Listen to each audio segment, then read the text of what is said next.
Becoming the best version of oneself.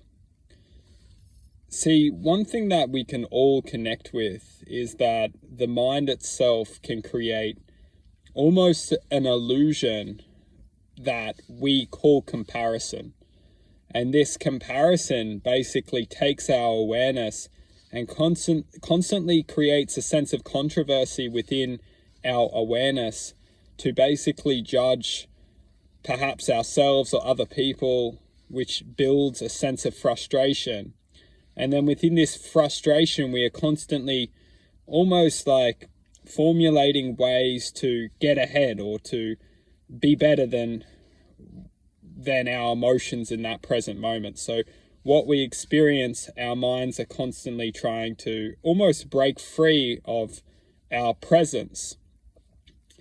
Now, one thing which is incredible just to come back and align with or bring into our awareness is that nothing is negative. And although in this lifetime we perceive negativity, it is the illusion itself. Negativity is a frequency that we attach ourselves to.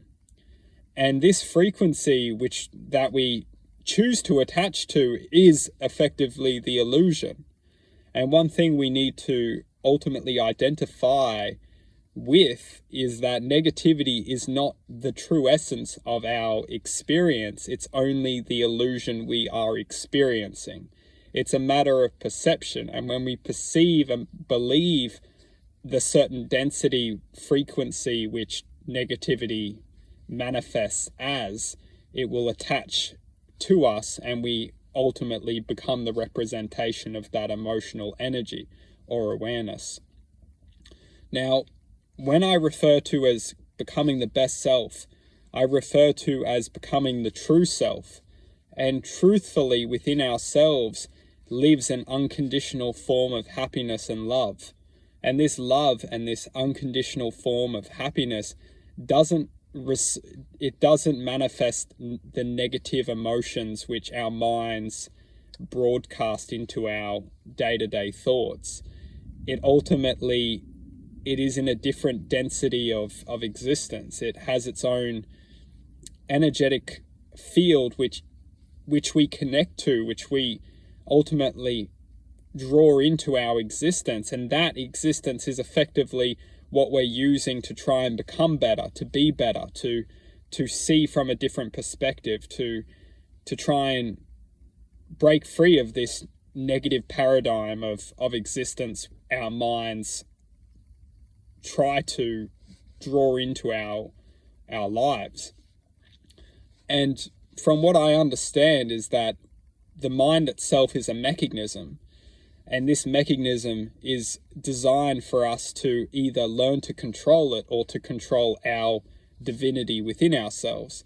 Because if we are not in control of our divinity, we must ask ourselves, what is this divinity? What is the purpose of this divinity? And these are some great questions to ask, because when we start to ask these questions, we can ultimately draw a sense of awareness to the divinity itself. And we can start to question everything. And one beautiful question to ask is everything just a coincidence? Because when we can start to ask this question, we may come to understand that there is no such thing as a coincidence, and everything is happening for a certain reason. And this reason is bringing truth into our lives. And this truth is ultimately serving us justice. And when we can come to accept our justice and accept the truth of what is currently present within our lives, we can start to work with this frequency, and we can start to elevate this frequency into a state of gratitude. And when we can start to become grateful for our existence within the art of being present, start to become aware of our surroundings and how we are ultimately affecting our surroundings and elevating above our surroundings, this is the moment where we become connected to this true essence. And this true essence is infinite. It's divinity itself. And it is what I am referring to as the greater self or the best version.